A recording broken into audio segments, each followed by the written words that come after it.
She impressed as the ultimate English heroine, despite being American, and soon became one of the biggest stars in the world. All rise for Gwyneth Paltrow.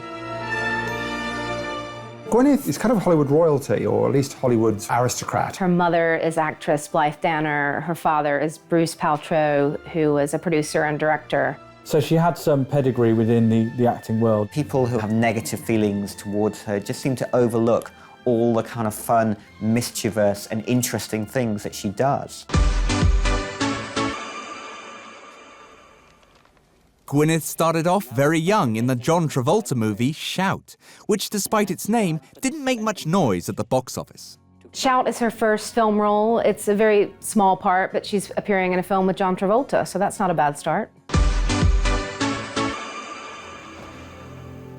Why are you crying? What's your name? Wendy, Moira, Angela, darling.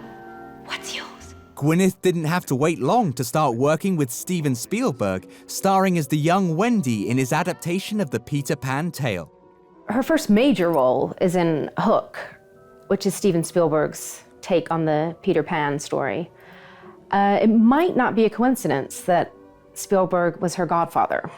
So I think that's how she got that role. But once she was in there, she did herself proud. For what it is, it's a very charming film, and I think you can certainly see that there's something developing with her. And that was a kind of an early signal of her one sort of signal gift that she has, which is her ability with an English accent. I'll be back soon. Oh, when? Have you had word? Gwyneth played President Thomas Jefferson's daughter Patsy in this film, and anyone who knows about Jefferson knows that he might have had quite a few other daughters outside of the family. Your friend. You will understand better than anyone that I have to stay with Papa always. That he needs me. He will never marry again because that is what he vowed to my mama on her deathbed. Jefferson in Paris is notable because it's her first period drama, and this is a genre that she's perfect in. So I think it's the first time we see her sort of corseted and suited and booted in period garb, and it really suits her. She quickly moved into roles in films where she would be tested as an actress. At that time, I think they were really like a kind of finishing school of acting in a way, that if you did a Merchant Ivory, it was a real badge of honor. Hello, man. Loser. How are you doing? It's Tracy, Somerset. Hello. I'm very happy to meet you. I've heard a lot about you. Except, of course, your first name. It's William. Gwyneth made a real impact in this huge success that happened to make Brad Pitt a superstar. William, I'd like you to meet David. David, this is good. All right, I'll be right back. How are the kids? They're good. They're in the room. Come on in. Seven was a film that sent everyone reeling from the cinema. We didn't think Hollywood would be brave enough to do what it does. And it's set in a kind of nameless city in which a serial killer is loose, basically murdering victims based upon the 7 deadly sins. Brad Pitt must have, done a chemistry reading with her, paid attention to her and suggested her to David Fincher for Seven, because she plays his wife in that film. There's a lovely scene in Seven where Brad's sort of getting ready to go to work. And it's this kind of wonderful, tender moment. Serpico's gotta go. Yeah, well, I might want to get rid of this little crusty. This eye, Serpico. Did you get it? Got it? Good. Gwyneth has a small but pivotal role, and spoiler alert, there's one part of her body that gets more attention than the rest, but she certainly creates a lasting impression. At the time, it was an absolute shocking revelation, because it was willing to have an unhappy ending. And the unhappy ending really centers on Paltrow. David and I are gonna have a baby. I don't think I'm the one to talk to about this. I hate this city. She's really good at being the only kind of goodness in this kind of bitter world that the film presents, this kind of model of innocence. If you prefer Mr. Martin to every other person you know or may ever know, if you think him the most agreeable man you have ever been or ever will be in company with, then why should you hesitate? Gwyneth took the lead role herself in her next film, an adaptation of Jane Austen's Emma, and in doing so she found a character she was made to play, the English Rose. I am determined to And I have really almost made up my mind to refuse, Mr. Martin. Or do you think that's right or wrong? Is it wrong? Now that you have decided, I will share the feelings I kept you in suspense of. I think you are perfectly right. Yes. But, oh dear, it will make his mother and sisters most unhappy. Let us think of other mothers and sisters who may be more cheerfully employed at this moment. I believe Mr. Elton is showing your picture to his mother and sisters, telling them how the subject is more beautiful than the portrait. Emma really stamped the ground, or really kind of made mark that she would be this kind of literary style actress. Gwyneth Paltrow sets the high bar for an authentic British accent. With Emma, it's absolutely perfect. It's not just the accent, but talking in that kind of Jane Austen enunciation is very difficult, especially for an American, and she really pulls it off in that film, so she deserved the praise she got. She's almost a bit double-edged, Emma, you know. She's kind of a busybody, but she's almost manipulative. And I think she really gets that idea. She gets a kind of slightly dark vein of the role. She's really believable as this little English rose with a twinkle in her eye and a sort of naughty side. And she really lights up on screen. I think this was really when I started to take more notice of her.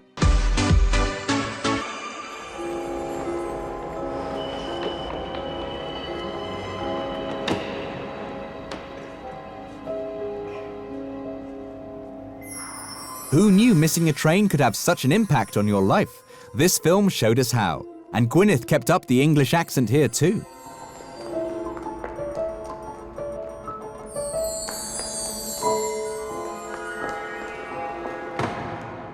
Sliding Doors is an English rom-com that has a kind of rather high concept going on. The young lady sort of comes down to a tube and she either gets on the train or she doesn't, as the two alternative timelines are created, and we see them both. Helpfully kind of designated by one where she keeps long hair and one where she has short hair, just in case we couldn't keep up. Sliding Doors, I think it's great. You get two Gwyneths in one in this film. I think the thing to say is she's very good in it. I think she's even better than the material. Sliding Doors was a real unheralded success. Just look at the male co-stars in it, John Lynch and John Hannah. This was not a film that was cast at a high level. Audiences really warmed to it, and I think it was a great role for Gwyneth. The thing to praise is that if you didn't know she was American, you wouldn't guess. She really kind of nails not only the accent, but a certain kind of Englishness. You're drooling. So, Ben Bell in New York. That's right. Despite this being a Charles Dickens adaptation, Gwyneth was able to resort to her normal accent thanks to a New York setting. Well, you know, I hadn't seen you in years. It has been a while. And here we are. Great Expectations was updated by Alfonso Cuarón to be in this sort of modern day setting. Paltrow has a gift for Englishness, but she has quite a good gift for coldness. And Estella needs that. She needs to be beautiful and icy, and you know, she's got the looks for it. When you're playing Estrella, it's such a sort of flimsily conceived character where she just has to be this bewitching goddess that, you know, captivates Pip. And Gwyneth, you know, fulfilled the obligation of that role. I think the lady is wise to keep your love at a distance. But Gwyneth was soon back to playing English once again for Shakespeare in Love. And this time she would pick up an Academy Award for her efforts, playing a girl who's pretending to be a boy who's playing a girl in a play. Glad we cleared that up. Bankside poet and player. Yes, by God. Love knows nothing of rank or riverbank. Shakespeare in Love is the film that made Gwyneth a global superstar. Such a romantic film, and you can just see her sort of let herself go in this film. She's not so guarded and trying to look great on screen the whole time. She's just sort of enraptured with Joseph Fiennes' character. They just really so romantic together, and the scene where they're taking off her bandages and falling into bed, it's very, very romantic. It's a wonderful kind of inverted look at the world of Shakespeare, in which a fuddled young playwright who falls in love, and the basis of his love becomes the fuel to write Romeo and Juliet. Have not saints' lips, and holy palmers too? Aye, pilgrim. Lips that they must use in prayer. Oh, then, dear saint, let lips do what hands do. They pray. Grant thou lest faith turn to despair. She gives it kind of an emotional core, but also she brings a lot of humour to it. She sort of proves she's a good comedian. I remember, the reviews saying, finally, a part that is as radiant as she is. And of course would then go on in her pink Ralph Lauren dress to be one of the most memorable Oscar attendees ever. Dickie, I know you can hear me. Oh, that talented Mr. Ripley and his terrifying psyche that lies underneath. Poor Gwyneth. I was going to say that I would count to 3 and if you didn't open the door, but I won't count anymore. On you. I won't count on you anymore. Whatever it is you've done or haven't done, you've broken my heart. I love Gwyneth in The Talented Mr. Ripley. I really like this film. It's a really smart adaptation of Patricia Highsmith. And you kind of buy her as one of these privileged young kids who finds herself in Europe. She's not one of the kind of pivotal dramatic roles, that's kind of Jude Law and Matt Damon. She almost becomes more important, or she's more kind of valuable to the film in the role she's in. She also let the guys steal the show a bit. It was more about their characters than hers. So she's sort of hung back in the background, but it was a really strong performance. Why do you have Dickie's rings? I told you, he gave them to me. Why? When? I feel as if you haven't been listening to anything I've been saying to you. I don't believe you. I don't believe you. It's all true. I don't believe a single word you've said. She helps kind of set up the world, the kind of the rich, decadent idealism of it all. I think Patricia Highsmith rather despised. I think, again, that's one of her great qualities, is that she can be kind of perfect, but you rather admire her for it. And we're back with the transatlantic Gwyneth Paltrow as she settles into the enviable post-Oscar stage of her career.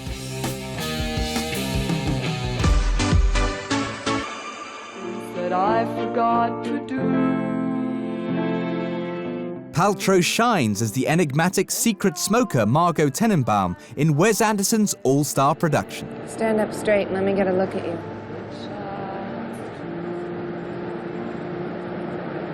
What's so funny? Well, it's nice to see you too.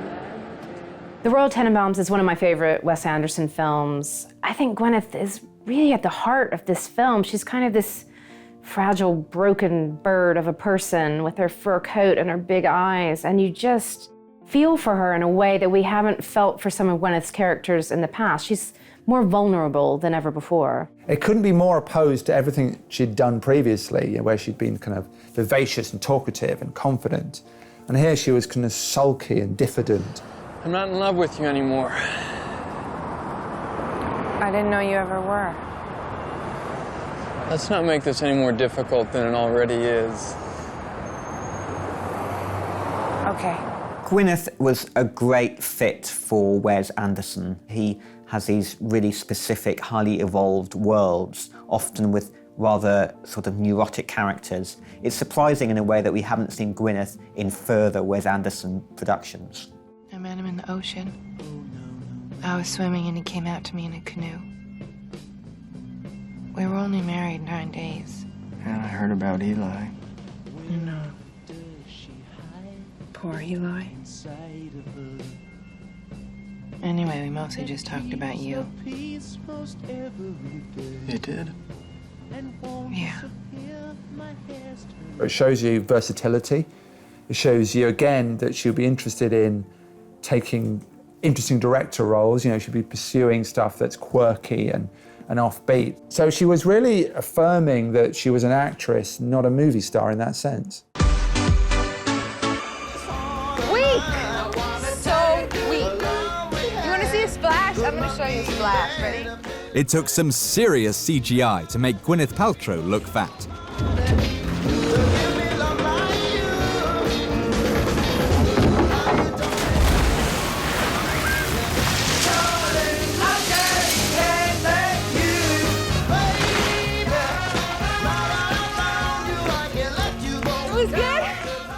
Shallow Hal was a chance for her to try something, you know, very different, you know, working with the Fowley brothers, doing a sort of, you know, slightly more broad comedy in a fat suit. The joke is that the film's setup is that Gwyneth Paltrow's inner beauty is Gwyneth Paltrow, as we knew her. But the real character in the movie was Gwyneth Paltrow in this kind of massive fat suit. So essentially the film was selling itself on Gwyneth Paltrow in a massive fat suit, isn't this funny? And it was kind of funny, but not wholly funny. If it be you that stir these daughters' hearts against their father, let not women's weapons water drops stain my cheeks. No, you unnatural hags, I will have such revenges on you both. All the world shall. I will do such things. What they are, yet I know not, but they shall be the terrors of the earth. You think I'll weep? No, I'll not weep. I'll have full cause of weeping, but this heart shall break into 100,000 flaws, or ere I'll weep. Oh, fool, I shall go mad! Gwyneth takes on the tough task of portraying Sylvia Plath. This ain't no rom-com, people. Sylvia, I think, is one of the most underrated films made in Britain in the last 20 years. I really love this film. I think it's such smart performances, really emotional connection between Gwyneth as Sylvia Plath and Daniel Craig as Ted Hughes. I thought they were both brilliantly cast. You just understand that passion between them. It's a really sensitive film. I was shocked there was no Oscars for this film, quite frankly. One of the really hard things to do on film is the artistic spirit or the artistic creativity, because it goes on inside. But she really creates the idea that, you know, that the turmoil of that is something, you know, you have to do, but it's destroying you at the same time. The idea of, you know, artists as self-destruction really comes across in that film. What are you doing here? Just avoiding government agents. Are you by yourself? Where'd you get that dress? Oh, it was a birthday present from you, actually. I got great taste. Yes. You, want to dance? Oh, no. All right, thank come you. No. Pepper Potts is quite a name for a character, and Iron Man, along with the Avengers, has been quite a franchise for Gwyneth to be part of. Am I making you uncomfortable? No. I always forget to wear deodorant and dance with my boss in front of everyone that I work with in a dress with no back. You look great, you smell great. Oh, God. But I could fire you if that'd take the edge off. I actually don't think that you could tie your shoes without me. I'd make it a week. Really? What's your social security number? After having her kids, Gwyneth sort of faded from the limelight a little bit, and then she came back with such a splash with the Avengers, with Iron Man, and also just having fun in this more of an action film, maybe not taking herself quite so seriously as Gwyneth Paltrow, the actor. I remember, you know, her saying that Robert Downey Jr. rung her up to persuade her to do it, saying, it's going to be fun and it's going to be good. And also, wouldn't it be nice to be in the movie that people see for a change? And, you know, he really kind of persuaded her. And of course, you know, she's gone on to be in, you know, several sequels, including the whole Marvel Avengers franchise. Levels are holding steady, I think. Of course they are. I was directly involved. Which brings me to my next question. How does it feel to be a genius? Well, I really wouldn't know now, would I? What do you mean? All this came from you. No, all this came from that. Give yourself some credit, please. Stark Tower is your baby. Give yourself 12% of the credit. 12%. An argument can be made for 15. By the time the Avengers came along and it was the big team-up movie, you know, everyone from all the Marvel superhero films were going to get together and have a big old jamboree. It was interesting that she was so established as a character now, as a kind of part of the mythology, that she came too. She's one of the reasons why those films are so charming and so much better than a lot of other more mundane superhero films. Hey. Yeah, John Neal here. You just had sex with me in a hotel and left without saying goodbye. Yeah, it ended up being delayed. So, sorry, I was panicking. Gwyneth likes an all-star cast, but they're all dying off in this one. Yeah, it was nice to see you too. And listen, use that other email I gave you, because that's the only secure one, okay? Okay. You all right? Yeah, I'm just jet-lagged. I really liked Contagion. I thought it was such a relevant scenario. It could really come true, this kind of film of this virus spreading across the world. Poor Gwyneth is right in the heart of the story. She's not too showy, but she's integral to the film. Paltrow has the less kind of fortunate role of being a wife character to Matt Damon's character who catches the disease. And so she has to give us a very graphic depiction of what happens when you get it. I'm so pleased that Gwyneth agreed to do this film because, again, it's not really a movie star part to be killed off in the first 10 minutes. CeeLo! That's what I'm talking about. Snap. Okay, Ow. excuse me. What would you know about CeeLo? Because you're like 40. Top 40, sweet cheeks. Hit it! Starring in the TV series Glee, is there nothing beyond her powers? I see you drive around town with the guy I love, and I'm like, forget you. I guess the change in my pocket wasn't enough. I'm like, forget you. Glee is this amazing cult hit show that came out of nowhere in the States. It just really captured everybody's imaginations, and singing was cool again. She's been a great addition to Glee, you know, popping up in several episodes, playing the rather kooky substitute teacher, Holly Holiday. Rachel, you suck. Oh my God, you're like a total drag. Has anyone ever told you that? I have. Oh, Puckerman, here are the answers to the pop quiz I'll be giving in Spanish class later. It is so boring in there. Thanks, Miss H. Righteous. People seem to have kind of alliterative fun with her. She plays Polly Perkins in Sky Captain: The World of Tomorrow, Pepper Potts in Iron Man, and of course, Holly Holiday in Glee. What's going on there? I don't know. She sings the CeeLo song. It's just really funny. I actually laughed out loud when I saw her in that. Her flirtation with Glee and television, I think, really represents the fact that she's got a great singing voice. She proves what talent she has. You know, I wouldn't be surprised if in the next maybe 3 or 4 years, when maybe the children are a bit older, that she directs. Mordecai could be a really interesting film. It sounds like a very smart thriller. This connection of Nazis and stolen art elevates it to more than chase scenes. Johnny Depp's going to be in it with her.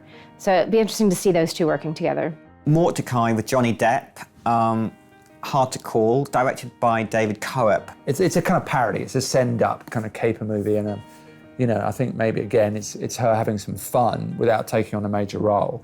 I wonder when she'll be playing another British literary heroine. You know, she hasn't done one for a while.